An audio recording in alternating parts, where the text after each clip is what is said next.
Every morning I make a choice to live again, even though it's so painful to have lost him. I kind of put him on my shoulders every morning and he guides me through the day. And I think I bring a unique perspective in that regard, that I have a son who was willing to give his life for Judeo-Christian civilization, and that gives me strength.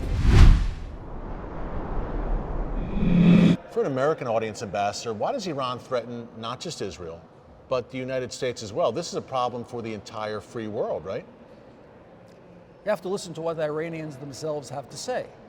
They say that Israel is a small Satan. America is the big Satan. America is the big prize.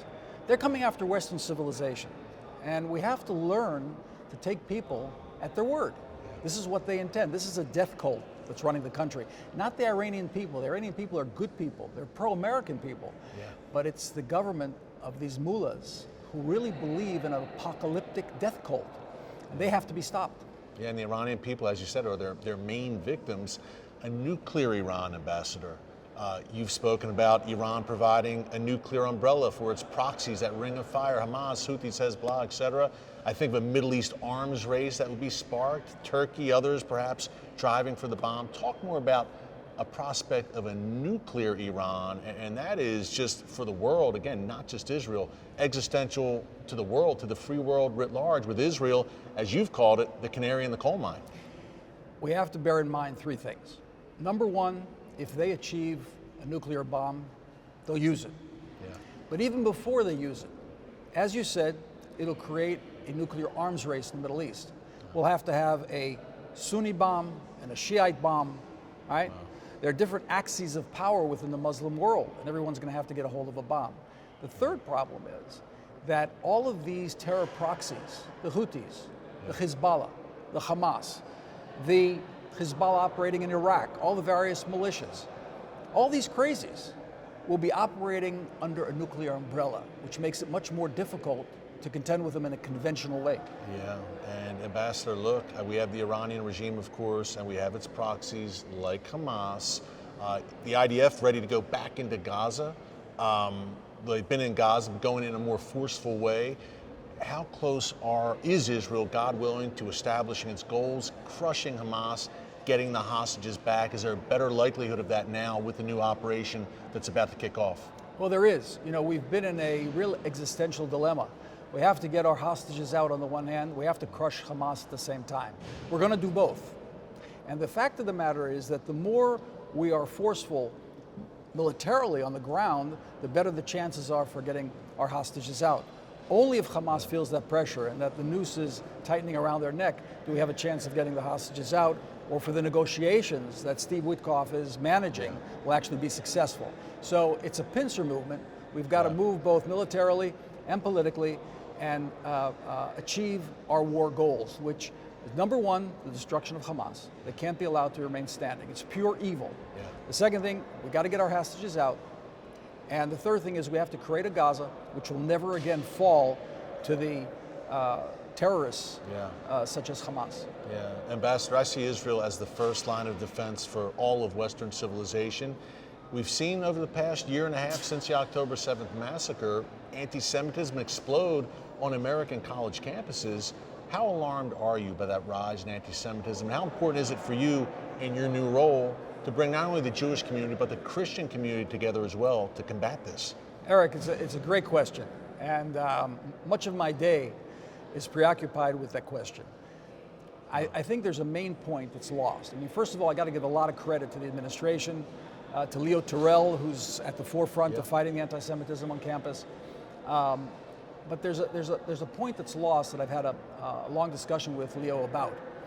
And that's the disconnect, or the seeming disconnect, between the anti-Zionism, the anti-Israelism, and anti-Semitism. Yeah. You cannot be pro-Jewish and anti-Israel. It doesn't work. Israel is the bread and butter, is the foundation of Judaism. Abraham was the first Jew. Well, Abraham begins our history by going to Israel.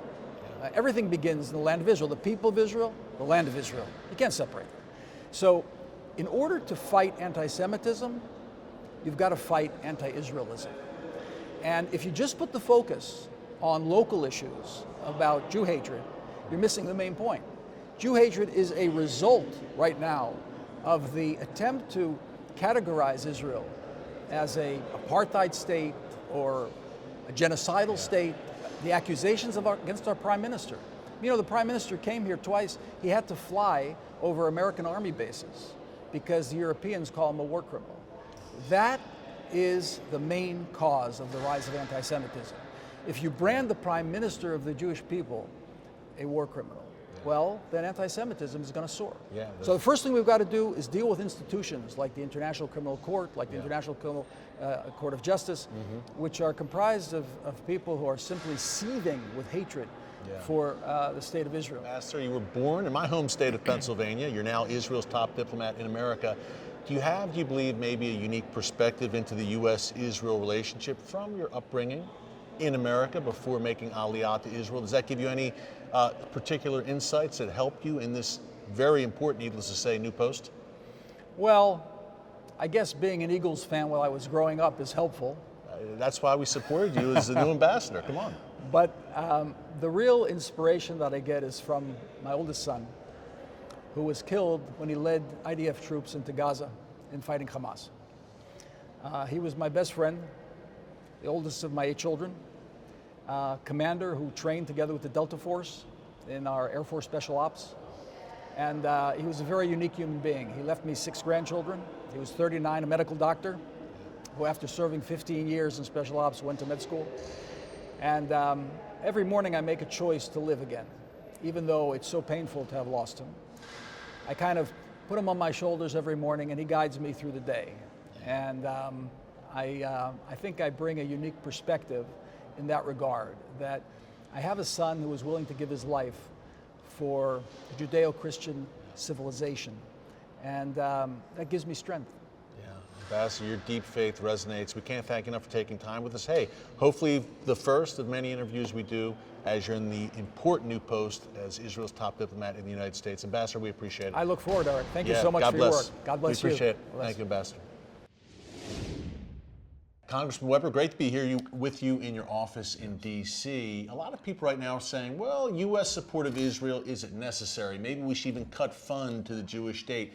Why is it so important for America to stand behind Israel? And how does Israel's position as the lone bastion of democracy in the Middle East, how does that benefit us, the alliance?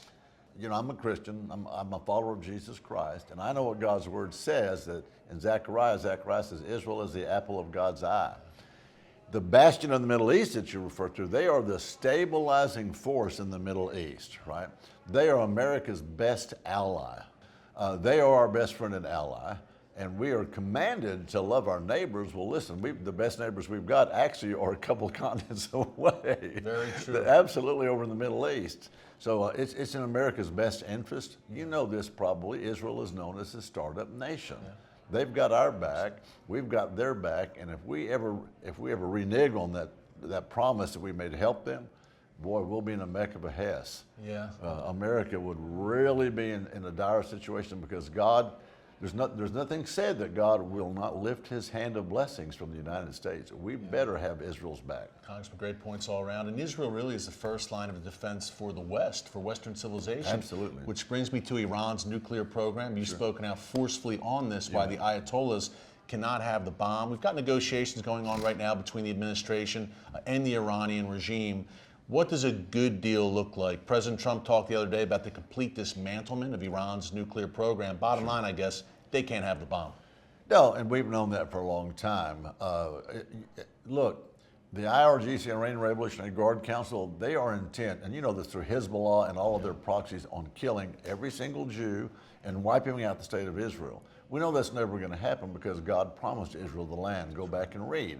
And so they cannot be allowed to have a nuclear weapon, a bomb like that. I think Trump's on track. I'm a little concerned that we're beginning negotiations again. At some point, we go in there and we say, look, this is going to stop. This is the end of this. Because they'd love to drag it out. Well, think about this. I ran in 2012, and so that's for Congress. And so that's 13 years we've been dealing with this. Yeah. I have to wonder if they have one nuclear weapon and they're trying to get 2, 3, 4, 5, 6 built up. See, So I think we have to make it clear that every single sanction we can use in the book should be brought to bear against Iran. Not only Iran, its proxies, and any other countries, quite frankly, that do business with Iran. Hey, you mentioned the proxies. I think of Hamas, of course. You visited the communities in Israel that were devastated on October 7th. You've talked about that movingly, Congressman. Why does Hamas need to be out of power completely? It seems there can be no negotiations with a vicious terrorist group like this. You know, when somebody tells you they want to kill you, believe them. And you know this, the Hamas and other agents of the Iranian terrorists, I'll call them, they teach their children from the age of whatever, 18 months and up to kill, they call them dogs, pigs, the Jewish people dogs. And they've made it clear. They literally say in their own charter, every Jew has to be killed and Israel has to be wiped. I'm paraphrasing. But you're on track. It's Israel a death cult. has to be destroyed, you know. And when somebody tells you they want to destroy you, believe them. And we as civilized nations, and we as one of the most powerful nations of the world, ought to take that to heart and say, look, we are going to do everything we can to prevent that from happening. Yeah, Congressman, when it comes to Iran and Hamas, China you've spoken about as well, not in the Middle East, but certainly a player, an adversary. How has President Trump's return made such a difference? It seems that peace through strength has returned. He's got leverage and he's not afraid to use it. Seems to make a huge difference in the international arena. Well, absolutely, and you're absolutely right. And that's a favorite quote of mine from Ronald Reagan, peace through strength. And the other one he had was trust but verify. When the Iranians say they don't have a rocket yet, a nuclear, oh yeah, sure. Well, we want to verify that. Countries around the world, when they see Trump and when he says he's going to do something, they take him at his word. And there's a new sheriff. The new sheriff is back in town. Maybe we'll say it that way. And he needs to maintain that position, that posture of strength, and saying we will not let this happen to Israel. Period. Showing great leadership for our country. You're showing great leadership for the state of Texas here in Congress, Congressman. We appreciate it. Thank you. Thank you, Eric. Good to be with too. you. Thank you. Thanks, Appreciate that. it. We're here with our good friend, Bishop Robert Stearns, president and founder of Eagle's Wings, and this is the Israel Advocacy Summit, Bishop. And look, historic event. It can't be understated. Hundreds of pastors, rabbis coming together for such a time as this. Talk more about the historic nature of this event. I think what makes this event unprecedented, Eric, is that this is a big tent. This is a multi-ethnic event. We have literally Asian, African American, Latino, Caucasian, all of America represented here. It is a multi-denominational event. We have progressive Christian denominations, conservative Christian denominations. We have Jewish denominations, Reform, Conservative, Orthodox. This is an event that has brought together people who otherwise probably don't agree on a lot of political issues, but believe that the issue of Israel being able to survive and thrive and defend itself in its borders, defend its citizens, is critical to our world's future, and believe that the agenda of radical Islam right now enshrined in Iran has got to be stopped. The dismantling of this nuclear program in Iran has to happen by any means necessary. So this is not a room that would normally get together, but they have come together in unity on this one core issue. Yeah, and they realize, Robert, as you've said many times, that Israel is the first line of defense for Western civilization, for all of us, regardless of denomination or political persuasion. Speaking of which, big announcements and breaking news here in Stakelbeck Tonight. The Israel-Christian Nexus launching this week. Tell us more about it. We believe that there needs to be a gathering place for pastors and Christian ministry leaders who have questions about Israel, questions about the Palestinians. We want to reach out to all sides of this complicated issue. It's complicated in many ways. In other ways, it's not complicated. There's one side that has not released the hostages. There's one side that is saying death to Israel. There's one side that is saying from the river to the sea.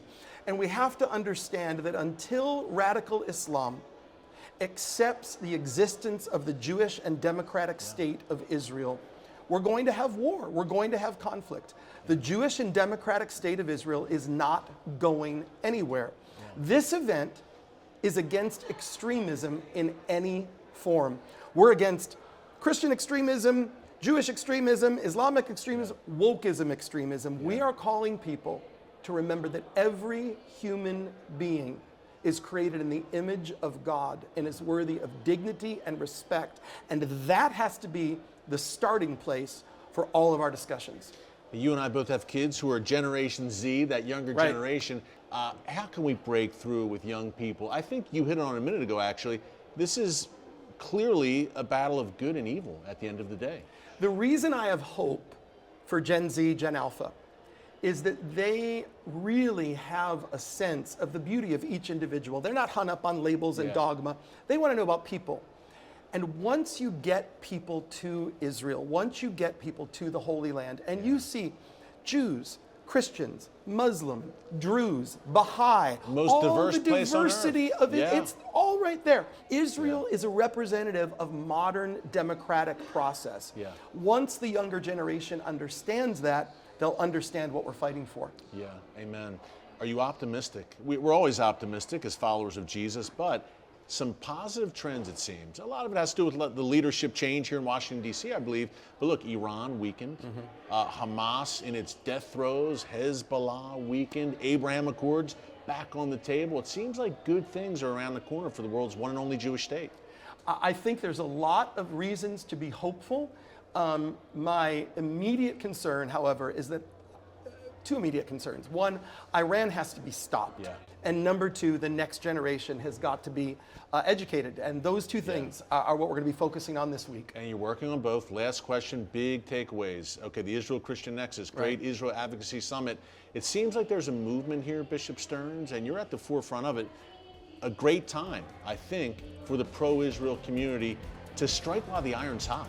Yeah, we're excited about this movement, and I invite your listeners to get involved and to find out. They can go to eagleswings.org and learn more about the Israel-Christian Nexus. Stakelbeck Tonight, my all-new nightly series on current events through a bold biblical lens. Make sure you hit the subscribe button so you never miss an upload, and tap the bell icon so you're notified every time a new video is posted. And don't forget to share your thoughts, insights, and comments below. Thanks for watching, and God bless.